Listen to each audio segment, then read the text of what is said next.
All right, let's get into it.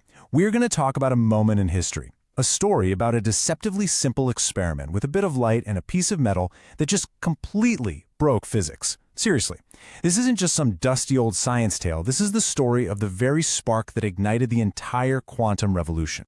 To really get your head around how wild this was, you have to start with a crazy-sounding question. For hundreds of years, everybody knew light was a wave. It was settled science. But what if it wasn't? What if light was actually a stream of tiny individual particles, like a spray of microscopic bullets? Just keep that one idea in your head, because it's the key to absolutely everything we're about to cover. So let's set the scene. It's the tail end of the 19th century, and physicists are feeling pretty good about themselves. I mean, they think they've got the universe all figured out, all wrapped up with their classical laws. But there were these few, nagging little problems. A couple of experimental results that just didn't make any sense. And one of them was a real head-scratcher. It all kicked off with Heinrich Hertz. He noticed this weird thing. When you shine ultraviolet light on a piece of metal, you can actually knock electrons loose and create a spark. Kind of neat, right? But it was just a strange little observation. The real mystery started when other scientists started looking closer. And that's when this little puzzle became totally impossible. Okay, so this is where things just fall apart for the old theories. The classical physics, which said light is a wave, made some really common-sense predictions. First, a brighter light is a more intense wave, so it should hit the electrons harder and kick them out with more energy, more speed. Makes total sense, right? Well, wrong. The experiments showed that brighter light just kicked out more electrons, but each one had the exact same energy. Bizarre? Then the theory said any color of light should work as long as you make it bright enough. But in reality, if you used light below a certain frequency, say red light instead of blue light, absolutely nothing happened. It didn't matter how bright you made it. And finally, you'd expect the metals have to soak up the light wave's energy for a bit before an electron could escape. Nope, the electrons were emitted instantly or not at all. It just defied all logic. So this puzzle just sat there for years, completely unsolved. And then, in 1905, a young, totally unknown patent clerk working in Switzerland, a guy named Albert Einstein, publishes a paper. And in it is an idea so radical, so out of left field, it was going to change everything. He basically proposed a whole new way to think about light itself. He said, forget this whole continuous wave thing. Imagine that light travels in these little self-contained packets of energy. He called them quanta. Today we call them photons. And this wasn't just, a different way of describing it. This was a fundamental rethinking of what light and reality actually is. And this right here is the absolute core of his idea. It's so brilliant. He's saying that the energy of one of these light bullets, one photon, has nothing to do with the light's intensity or brightness. Its energy is determined only by its frequency, which our eyes just happen to see as color. So a photon of blue light just packs more of a punch than a photon of red light, period. And brightness? That just means you're firing more photons, not more powerful ones. Now, the crucial thing here is that Einstein didn't just stop with this cool idea. He backed it up. He put it into a simple, beautiful little piece of math, an equation that acted like a master key, and it perfectly unlocked every single weird observation from that experiment.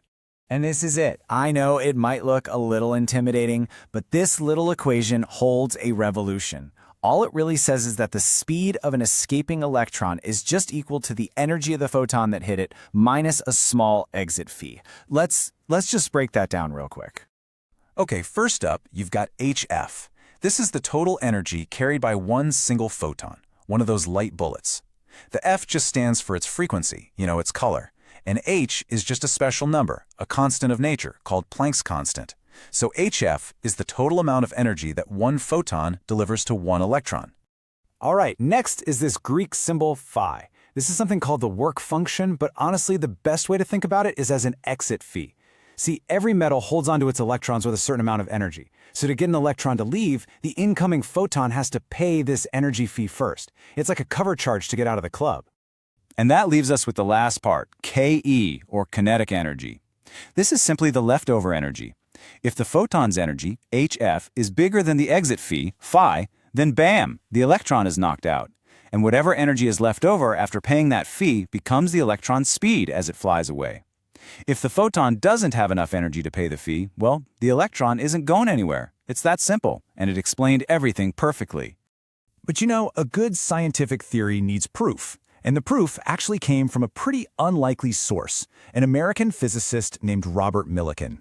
He thought Einstein's whole photon idea was just reckless speculation, and he set out on a years-long experiment to prove him wrong. But, in the end, he did the exact opposite. His super-precise measurements proved that Einstein's equation was perfectly correct, and in doing so, he basically confirmed the photon was real. So why does any of this matter? Who cares about a physics paper from over a century ago? Well, because that little equation didn't just stay in a laboratory. It escaped, and it went on to build the modern world. Its impact is probably sitting in your pocket right now. And here's a fantastic piece of trivia that surprises so many people. When Albert Einstein won the Nobel Prize in physics in 1921, it wasn't for E equals mc squared or his theory of relativity. The Nobel Committee specifically gave it to him for his explanation of the photoelectric effect. That's how foundational, how truly world-changing this one single discovery was. I mean, just think about it. Every single time you see a solar panel turning sunlight directly into electricity, that is the photoelectric effect in action. The sensor in your smartphone camera that captures a picture, that is basically a grid of millions of tiny electronic eyes, all based on this exact principle. Automatic streetlights, advanced scientific detectors, even early television. The legacy of that 1905 paper is literally everywhere. But the ultimate takeaway, the biggest idea of them all, is even bigger than that. This was the first solid proof that something like light could be two completely different things at the same time. It can act like a wave, and it can act like a particle. This completely bizarre concept, called wave-particle duality, became a central pillar of quantum mechanics, the strange and powerful set of rules that governs the entire subatomic world. So it all started with a simple little spark that nobody could explain. And it took one brilliant insight to turn that puzzle into a revolution that literally powers our world today. Which really makes you wonder, doesn't it? What unsolvable puzzle out there right now is just sitting there waiting for its own quantum leap?